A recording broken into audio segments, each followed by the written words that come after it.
પંચમહાલ જિલ્લાના ગોધરાના નદીસર ગામમાં ખનીજ માફિયાઓ બેફામ બની ગયા છે। ગ્રામ પંચાયતની પડતર અને ગૌચર જમીનમાંથી કરતા હતા ગેરકાયદેસર ખનન। 4.66 કરોડની માટી ખનન કરી સરકારી મિલકતને પહોંચાડવામાં આવ્યું તો નુકસાન ગ્રામજનોની ઉગ્ર રજૂઆત કરતા ખનીજ માફિયાઓ સામે કરવામાં આવી છે કાર્યવાહી।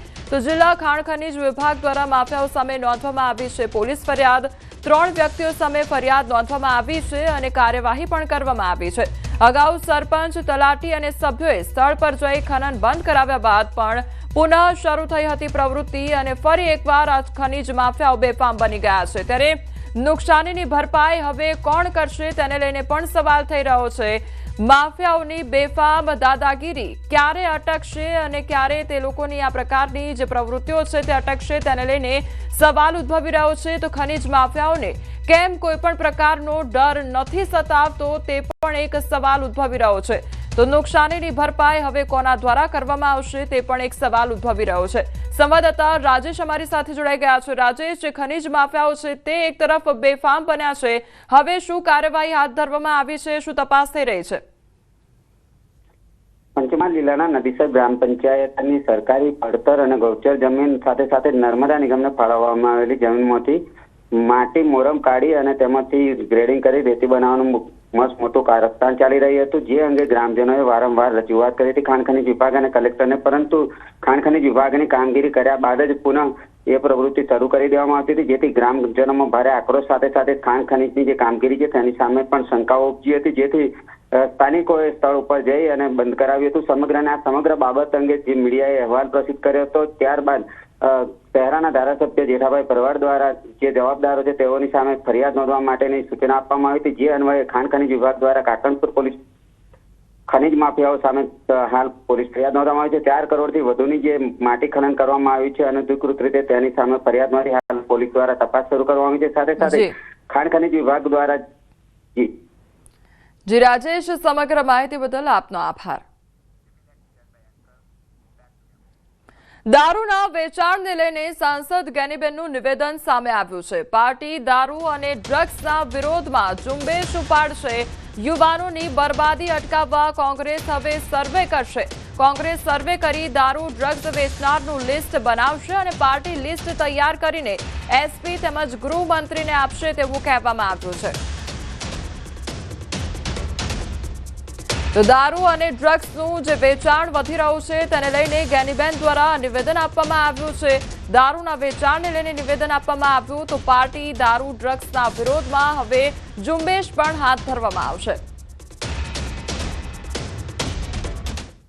દારૂ પીધેલા ચાલકો પોતાના સાથે રસ્તા પરના નિર્દોષ લોકોનો જીવ પણ જોખમમાં મૂકે છે। આ બેદરકારી રોકવા માટે હવે મહેસાણા જિલ્લા આરટીઓ કડક પગલાં લેવા માટે જઈ રહ્યું છે। તો મહેસાણા પોલીસે મોટી સંખ્યામાં થયેલા ડ્રિંક એન્ડ ડ્રાઈવના કેસોની વિગત આરટીઓને સોંપી છે। આ માહિતીના આધારે આરટીઓએ નક્કી કર્યું છે કે દારૂ પીધે વાહન હંકારતા ચાલકોના લાયસન્સ સસ્પેન્ડ અથવા તો કેન્સલ કરવામાં આવશે, જેથી રસ્તાઓ પર સલામતી વધે અને દારૂડિયા ડ્રાઈવરો પર કાનૂની સકંજો કસાઈ શકે।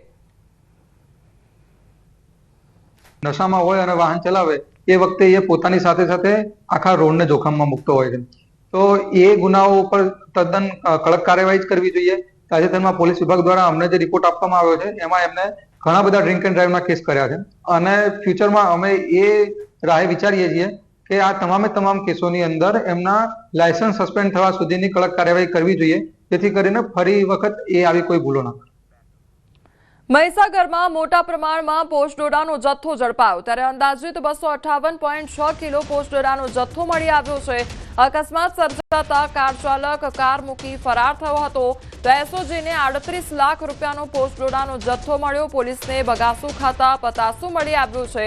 કારમાં દેશી પિસ્તોલ અને 4 જીવતા કારતૂસ મળ્યા, તો કારમાંથી આ તમામ જથ્થો મળી આવ્યો છે। એફએસએલની ટીમ દ્વારા સમગ્ર બાબતની તપાસ કરવામાં આવી, તો ગાડી ક્યાંથી આવી રહી હતી અને પોસ્ટડોડાનો જથ્થો ક્યાં લઈ જવાતો હતો, તમામ બાબતની તપાસ હાથ ધરવામાં આવી છે। નમનાર ગામ નજીક સ્કોર્પિયો ગાડી અને ઓરા વચ્ચે એક એક્સિડન્ટ થયું હતું. પોલીસ આ વર્દીના આધારે ઘટના સ્થળે પહોંચી હતી. ઘટના સ્થળે પહોંચ્યા બાદ આ જે સ્કોર્પિયો ગાડી છે એમાં જોતા પોસ્ટ ડોડા જેવી વસ્તુઓ દેખાઈ હતી પોલીસને, જેથી સરકારી પંચોની હાજરીમાં આ સ્કોર્પિયો ગાડીને ટોઈંગ કરીને પોલીસ સ્ટેશન લઈ જવામાં આવી હતી. મુદ્દામાલ હતો પોસ્ટ ડોડાનો એ ક્યાંથી લાવવામાં આવ્યો, ક્યાં મોકલવામાં આવી રહ્યો હતો, તેમજ આ જે ગાડી છે એ ગાડી કોની માલિકીની છે એ દિશામાં પણ પોલીસ તપાસ કરી રહી છે. ધારીના બોરડી ગામમાં બિંદાસ ફરતા ખૂંખાર દીપડાના સીસીટીવી ફૂટેજ સામે આવ્યા છે. બોરડી ગામની બજારમાં નહીં રહેણાંક મકાનની અગાસી પર લટાર મારતો દીપડો જોવા મળ્યો છે. હિંસક જંગલી પ્રાણીઓના સતત આંટાફેરાથી ગ્રામજનોમાં ભયનો માહોલ જોવા મળી રહ્યો છે. શિકારની શોધમાં ફરતા સાવજ દીપડાઓ માણસને પણ હવે નિશાન બનાવી રહ્યા છે. તો ગઈકાલે જ બગસરાના હામાપુરમાં સિંહે બાળકને ફાડી ખાધી હતી તે પ્રકારની ઘટના સામે આવી હતી.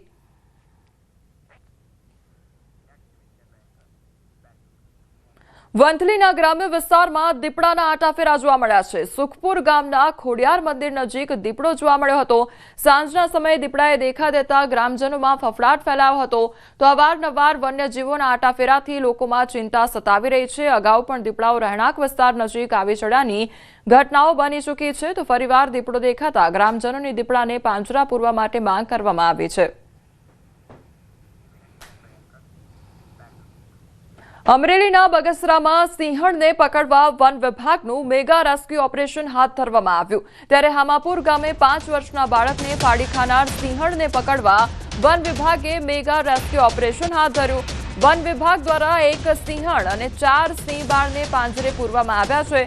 રેસ્ક્યુ કરેલ સિંહણ અને 4 સિંહ બાળને પકડી જૂનાગઢ સક્કરબાગ ઝૂમાં લઈ જવામાં આવ્યા છે. તો એસીએફ તેમજ આરઓએફ સહિતનો જે વન વિભાગનો સ્ટાફ છે તેમના દ્વારા મેગા ઓપરેશન કરવામાં આવ્યું. માનવભક્ષી સિંહણ પાંજરે પુરાતા ગ્રામજનોએ રાહતનો શ્વાસ લીધો છે.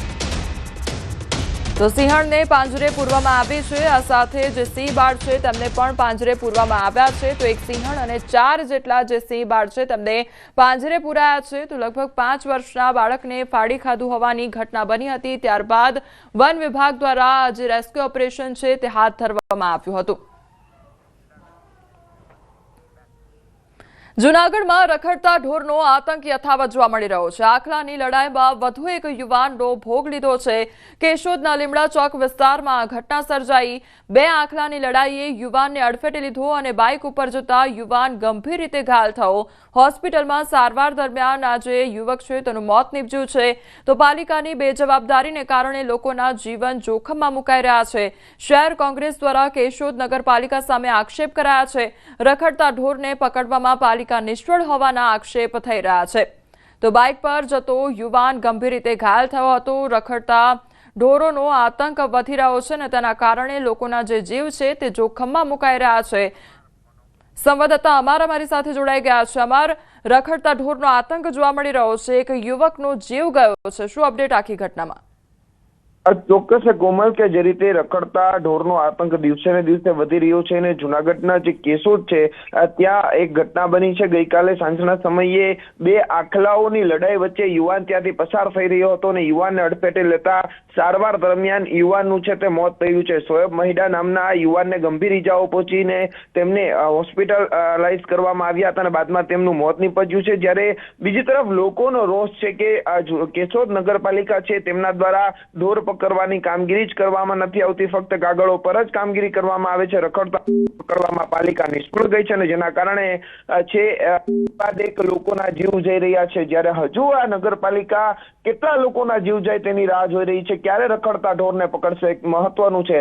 ત્યારે હાલ તો કેશોદની અંદર એક યુવાનનું મોત નીપજતા પરિવારમાં શોકનો માહોલ ફેલાયો છે. જી અમાર સમગ્ર માહિતી બદલ આપનો આભાર.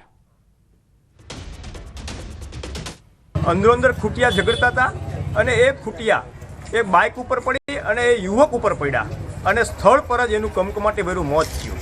વાત નગરપાલિકાની બેદરકારીની છે. અગાઉ 6 મહિના પહેલાં પણ એક SBIના બેંક કર્મચારી, નિવૃત્ત બેંક કર્મચારીનું મૃત્યુ થયું. ત્યારે પણ પોલીસ ફરિયાદ દેવાની. આજે પણ પોલીસે પંચનામું કર્યું. પોલીસ અને પાલિકા એ એમના ઢાક પીછોડા કરી અને આ કામ પૂરું કરે. પણ પાલિકાને મારે એક શહેર કોંગ્રેસના પ્રમુખ તરીકે પૂછવું છે કે તમે આંકડો જાહેર કરો કે કેશોદમાં રખડતા પશુઓના ત્રાસથી 50 કે 500 લોકોના મોત થાય પછી અમે આ પશુઓને પકડી અને પાંજરે પૂરશું એટલે પ્રજા કેશોદની જનતા છે એ તમારી કોઈ આશા ના